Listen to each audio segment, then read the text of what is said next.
नमस्कार मित्रों, आपका स्वागत है न्यूराइज क्लास पर। आशा करते हैं आप सभी लोग अच्छे होंगे और जो आगामी परीक्षाओं के लिए महत्वपूर्ण बन सकते हैं। आइए उन्हीं प्रश्नों पर चर्चा कर लेते हैं जो भी जीके जीएस का पोर्शन आता है उसमें। तो यहाँ पे प्रश्न दिया है, निम्न में से किस पर्वत माला को एशिया और यूरोप के बीच की सीमा माना जाता है। तो यहाँ पे बताना है किसको माना जाता है। तो यहाँ पे दिया है यूराल दिया है, द ग्रेट डिवाइडिंग रेंज दिया है, एटलस दिया है और अल्पास दिया है। तो ये जो है यूराल को माना जाता है। यूराल जो पर्वत श्रृंखला है उसको माना जाता है एशिया और यूरोप के बीच की सीमा। अब यहाँ पे बात करते हैं, जो एशिया है और यूरोप जो है इसको कौन अलग करता है। तो भूमध्य सागर, काला सागर ये अलग करता है, याद रखिएगा। द ग्रेट डिवाइडिंग रेंज जो है वो ऑस्ट्रेलिया में स्थित है। ठीक है, आइए आगे बात करते हैं। अगला यहाँ पे प्रश्न है, भारतीय संविधान में कार्य की न्याय संगत एवं मानवोचित दशाएं प्रसूति सहायता सुनिश्चित करने के उपबंध को के रूप में शामिल किया गया है। तो यहाँ पे कहाँ बताना है कि किस में शामिल किया गया है। यहाँ पे फंडामेंटल राइट्स दिए और यहाँ पे राज्य के नीति तत्व दिए और जो है संवैधानिक एवं आर्थिक अधिकार दिया है, मौलिक कर्तव्य दिए हैं।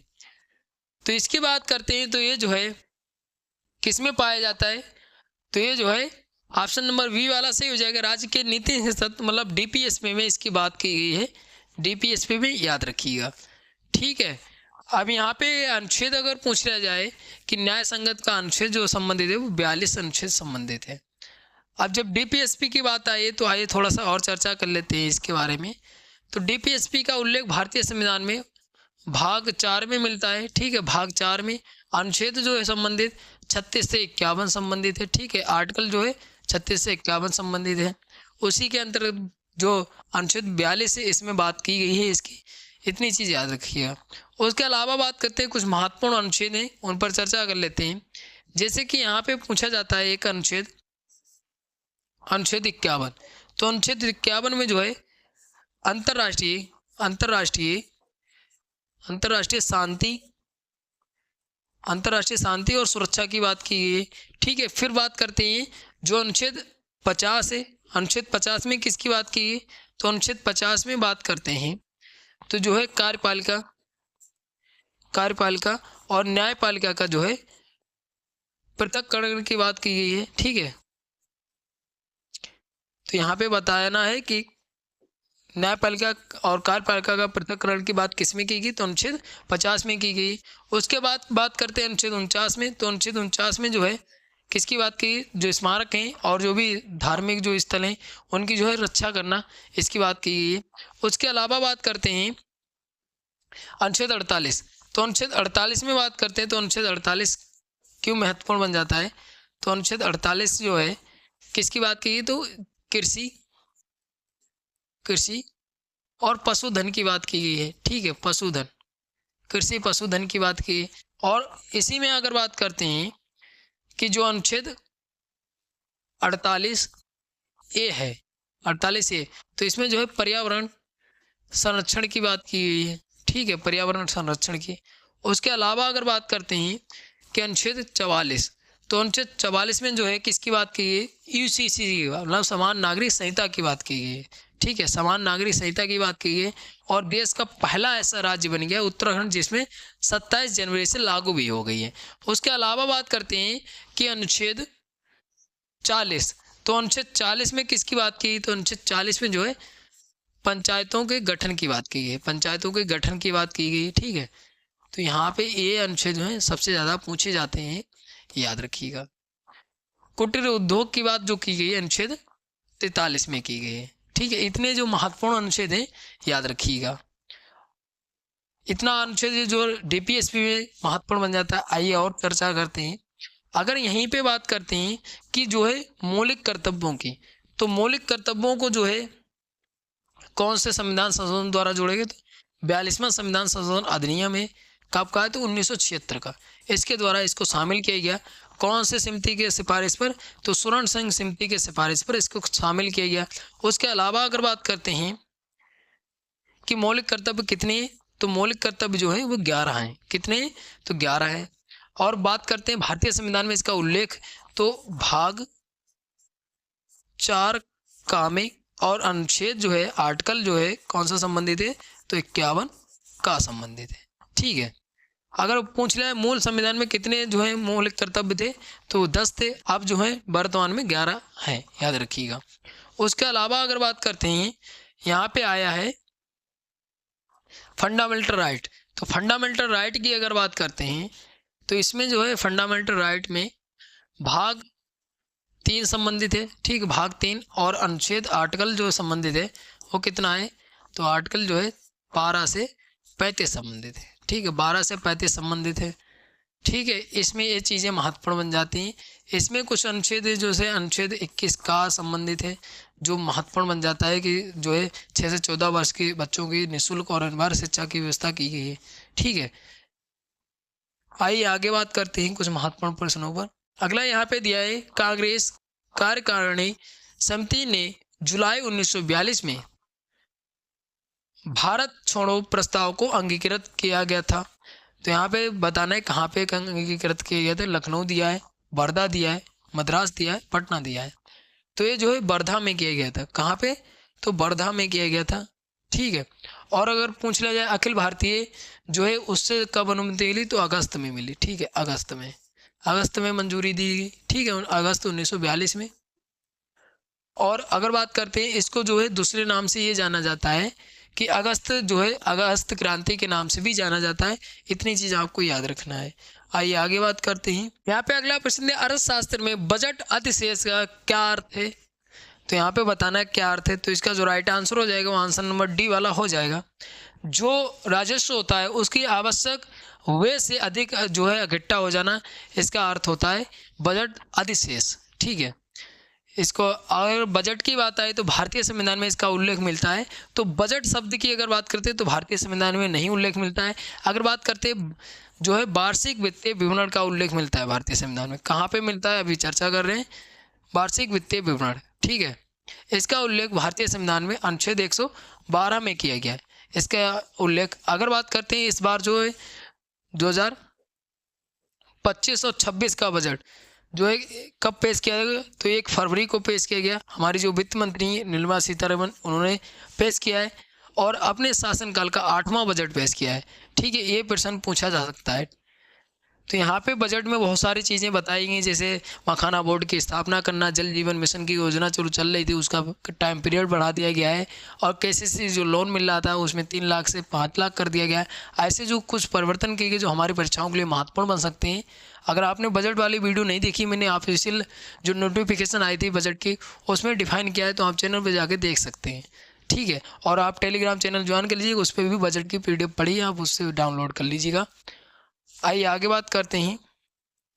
अगला यहाँ पे प्रश्न दिया है, संसद और प्रत्येक राज्य के विधानमंडल के सभी चुनावों के लिए राष्ट्रपति और उपराष्ट्रपति के पदों के चुनाव के लिए मतदाता सूची तैयार करने की भूमिका का निर्वहन कौन करता है। मतलब कुल मिला के ये पूछा है, जितने भी चुनाव होते हैं भारत में उसकी मतदाता सूची कौन तैयार करता है, ये पूछा है। तो यहाँ पे दिया cabinet, planning commission, election commission, finance commission. तो यहाँ पे बताना है कौन तैयार करता है।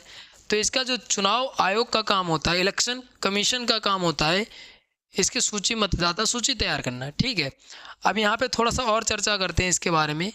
तो यहाँ पे बात करते हैं, तो इसका उल्लेख भारतीय संविधान में अनुच्छेद 324 में किया गया है। इसकी स्थापना 25 जनवरी 1950 को की गई थी, तभी से मतदाता दिवस 25 जनवरी को मनाया जाता है। 25 जनवरी 1950 को की गई थी, जिस दिन संविधान लागू होने को था उससे एक दिन पहले की गई थी, इसलिए 25 जनवरी को मतदाता दिवस मनाया जाता है। ठीक है, इसी के उपलक्ष्य में बात करते हैं। इसका उल्लेख भारतीय संविधान में अनुच्छेद 324 से 329 तक मिलता है। ठीक है, उसके अलावा बात करते हैं, इसमें जो है अगर पूछ लिया जाए अभी वर्तमान में मुख्य चुनाव आयुक्त कौन है, तो राजीव कुमार जी हैं। और इसका जो है चुनाव आयोग भारत में लोकसभा, राज्यसभा, राज्य विधानसभाओं, राष्ट्रपति और उपराष्ट्रपति के चुनाव की संपूर्ण प्रक्रिया जो है अधीक्षण और निर्देशन नियंत्रण करता है। मतलब कुल मिला के जो चुनाव आयोग होता है वो नियंत्रण रखता है चुनाव पर। ठीक है, इतनी चीज़ें आपको याद रखनी है। आइए आगे बात करते हैं। अगला प्रश्न दिया, भारतीय संविधान के अंतर्गत अल्पसंख्यकों के हितों का संरक्षण के अंतर्गत निहित है। यहाँ पे बताना अल्पसंख्यक के हितों का संरक्षण की बात जो है कौन से अनुच्छेद में की गई है? पहली बात तो ये फंडामेंटल राइट है। अब आपको पता चल जाना चाहिए फंडामेंटल राइट में कौन से अनुच्छेद में इसकी बात की गई है। तो यहाँ पे दिया है अनुच्छेद 20 दिया है, अनुच्छेद 29 दिया है, अनुच्छेद 15 दिया है और अनुच्छेद 16 दिया है। तो इसमें बात करते हैं तो इसका उल्लेख भारतीय संविधान में अनुच्छेद 29 में किया गया है। ठीक है, अनुच्छेद 29 में इसका बात किया गया है, अल्पसंख्यक के हितों का संरक्षण की बात की गई है। ठीक है, और अगर पूछ लिया जाए अनटचेबिलिटी की बात किसमें की गई? अनटचेबिलिटी की बात अनुच्छेद 17 में की गई, सबसे ज़्यादा पूछा जाता है।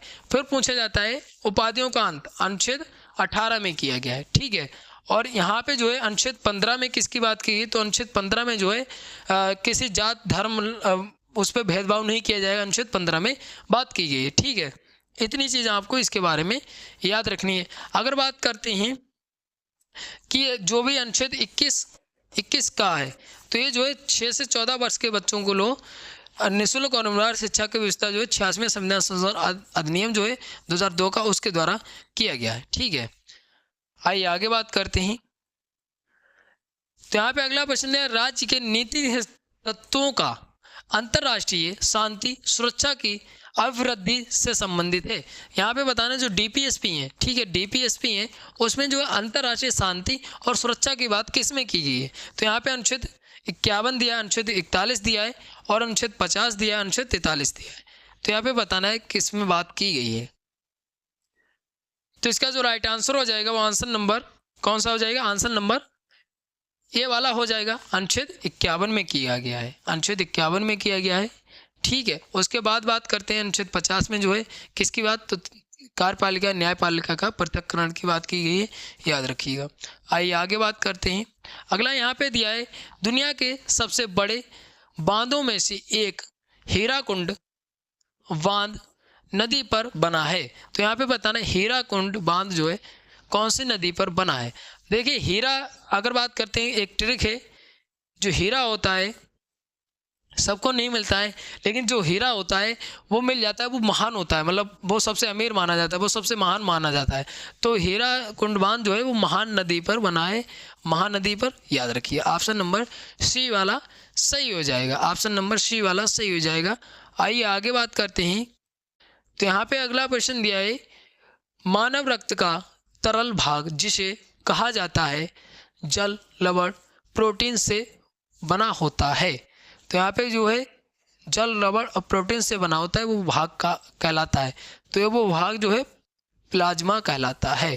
ठीक है, ऑप्शन नंबर वी वाला सही हो जाएगा, ऑप्शन नंबर वी वाला सही हो जाएगा।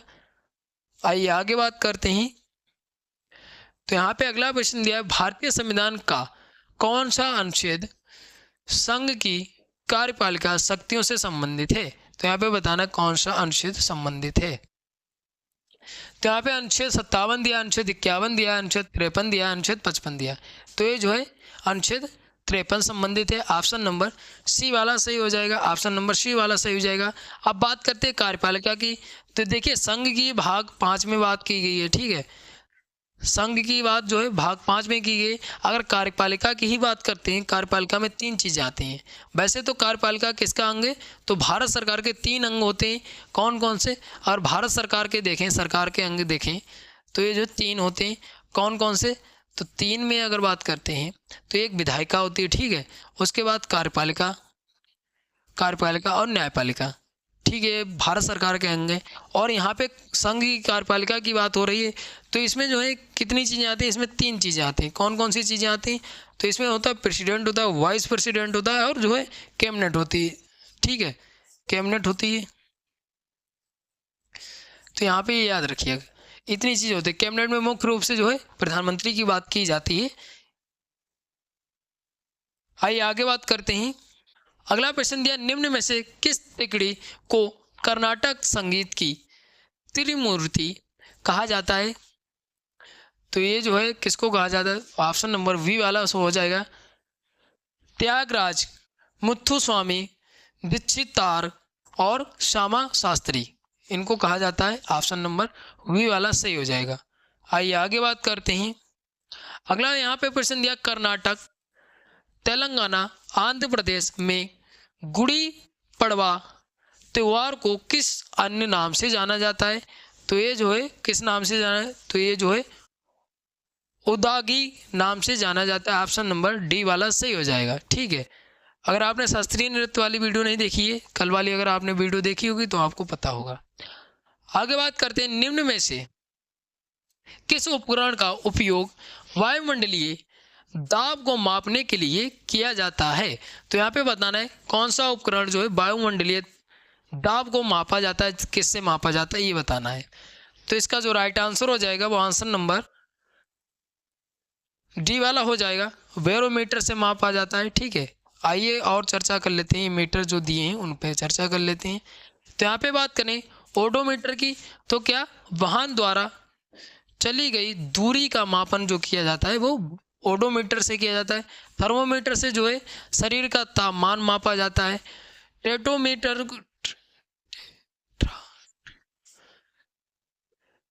टेट्रामीटर से जो है कविता करने की एक पद्धति है।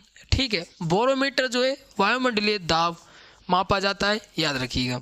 आइए आगे बात करते हैं। तो यहाँ पे अगला प्रश्न है, निम्न में से कौन सा नदी बेसिन विश्व का सर्वाधिक आबादी वाला नदी बेसिन है। तो यहाँ पे ऑप्शन जो दिए हैं, इसका जो राइट आंसर हो जाएगा वो आंसर नंबर ए वाला हो जाएगा, गंगा। ठीक है, गंगा आबादी वाला पूछा इसलिए गंगा हो जाएगा। और अगर बात करते हैं, इसमें लगभग 40 करोड़ जनसंख्या निवास करती है इस क्षेत्र में। और उसके बाद बात करते हैं, गंगा जो है 5 राज्यों से होकर गुजरती है भारत में। अगला प्रश्न दिया, किस मौर्य सम्राट ने लगभग 273 ईसा पूर्व के अपने शासनकाल के दौरान शिलाओं स्तंभों पर अपने लेख उत्कीर्ण करवाए थे। तो ये जो है किसने करवाए थे, तो ऑप्शन नंबर सी वाला हो जाएगा, अशोक ने करवाए थे। ठीक है, अगर मौर्य साम्राज्य की स्थापना पूछ ली जाए तो ये जो चंद्रगुप्त मौर्य जी ने की थी, याद रखिएगा। अगला यहाँ पे प्रश्न दिया है, निम्न में से कौन सी उत्कृष्ट गैस है। तो ये जो है उत्कृष्ट गैसों की जब बात आती है तो आपको ये याद रखना है, निम्न में से पूछा है तो ऑप्शन नंबर डी वाला हो जाएगा, हीलियम है। ठीक है, हीलियम है। आइए आगे बात करते हैं। अगला यहाँ पे प्रश्न दिया है, भारत की संसद में शामिल होते हैं। तो यहाँ पे संसद की बात आई, देखिए मैंने बहुत बार संसद के बारे में पढ़ाया है। अगर आपने मेरी पॉलिटी की क्लासें देखी होंगी तो आपको ये प्रश्न आसानी से हल हो जाएगा। तो यहाँ पे संसद में शामिल होता मतलब कुल मिला के संसद के अंग पूछे। तो संसद के अंगों की जब बात आती है तो आपको याद रखना अंग की। ठीक है, पार्लियामेंट के अंगों की तो 3 अंग होते हैं, कौन कौन से, तो इसमें लोकसभा होती है। ठीक है, लोकसभा, राज्यसभा और जो होता है प्रेसिडेंट होता है। कौन होता है, तो प्रेसिडेंट होता है। अब यहाँ पे जो है कौन कौन शामिल होता है, तो ये जो है कौन शामिल होता है, तो ये इसमें जो है राष्ट्रपति होता है, लोकसभा होती है, राज्यसभा होती है। ऑप्शन नंबर डी वाला हो जाएगा। ठीक है, अब थोड़ा सा और चर्चा करते हैं इसके बारे में। इसके बारे में अगर बात करते हैं लोकसभा की, तो लोकसभा का भारतीय संविधान में उल्लेख मिलता है 81 में, और इसका उल्लेख राज्यसभा का 80 में मिलता है। संसद का उल्लेख जो है किस में मिलता है, तो संसद का उल्लेख जो मिलता है अनुच्छेद 79 में मिलता है। राष्ट्रपति का उल्लेख 52 में मिलता है। तो याद रखिएगा, इतनी चीज़ आपको याद रखनी है। अगर संसद के सदन पूछ लिया है तो सदन की जब बात आती है तो सदन जो है 2 ही हैं, कौन कौन से, लोकसभा और राज्यसभा। उसके अलावा अगर बात करते हैं, लोकसभा को निम्न सदन बोला जाता है। ठीक है, और राज्यसभा को जो है उच्च सदन बोला जाता है। राज्यसभा को भंग नहीं किया जा सकता, लोकसभा को भंग किया जा सकता है। इतनी चीज़ आपको इसके बारे में याद रखनी है। ठीक है, आइए आगे बात करते हैं। अगला यहाँ पे प्रश्न दिया, मई 1957 में के नवाब की पत्नी बेगम हजरत महल ने लखनऊ में विद्रोह का नेतृत्व किया था। तो ये जो है ये पूछा ये कहाँ की थी, तो ये ऑप्शन नंबर सी वाला हो जाएगा, अवध। ऑप्शन नंबर सी वाला हो जाएगा। आइए आगे बात करते हैं। तो यहाँ पे स्थल दिए और नेतृत्वकर्ता दिए। तो दिल्ली से कौन थे, तो बहादुर शाह जफर थे। लखनऊ अवध किसे, बेगम हजरत महल। और कानपुर से नाना साहब थे। और झांसी से जो थी रानी लक्ष्मीबाई थी। और इलाहाबाद से जो थे लियाकत अली खां थे, याद रखिएगा। तो इतने लोग थे नेतृत्वकर्ता, स्तर पूछे जाते हैं कहाँ से थे। अगला प्रश्न दिया है, बुद्ध ने अपना प्रथम उपदेश सारनाथ में अपने 5 शिष्यों को दिया था, जिसे कहा जाता है, तो प्रथम उपदेश जो है कहा जाता है, तो ये जो धर्म चक्र प्रवर्तन कहा जाता है, ऑप्शन नंबर हो जाएगा ए वाला हो जाएगा। ठीक है, कहाँ दिया था ये भी पूछा था, तो सारनाथ में प्रथम उपदेश दिया था। इतनी चीज़ आपको याद रखनी है। अगला प्रश्न है, तैरते हुए द्वीप फूमड़ी निम्न में से किस झील की अनूठी विशेषता है? तो ये जो है लोकटक झील की, ऑप्शन नंबर वी वाला हो जाएगा। ठीक है, लोकटक झील, चिल्का झील, ये जो है रामसर स्थल में शामिल है। अब यहाँ पे चिल्का झील सबसे पहले रामसर स्थल में शामिल की गई थी। अगर आपने रामसर स्थल के बारे में वीडियो नहीं देखी है, मैंने स्पेशली बनाई है। और रामसर स्थल सबसे ज़्यादा कहाँ है, तो तमिलनाडु में। उसके दूसरे नंबर पे उत्तर प्रदेश आता है। मैंने विस्तार से एक वीडियो बनाई है रामसर स्थलों के बारे में, कब शामिल किए गए, कौन से शामिल किए गए, कौन कौन से स्थल, बाकायदा लिस्ट दिखाई, तो आप चैनल पर जाके उसको देख सकते हैं। आपको जो है क्लियर रामसर स्थल का टॉपिक जो है क्लियर हो जाएगा। तो यहाँ पे जितने भी महत्वपूर्ण प्रश्न थे यहाँ पे चर्चा किया है, साथ में कुछ महत्वपूर्ण फैक्ट भी जाने हैं। तो आशा करते हैं आपको वीडियो अच्छी लगी हुई, अच्छी लगी तो लाइक शेयर कमेंट करिए। अगर कोई डाउट बचता है तो आप कमेंट करके पूछ सकते हैं। मिलते हैं अगली वीडियो में, तब तक के लिए धन्यवाद।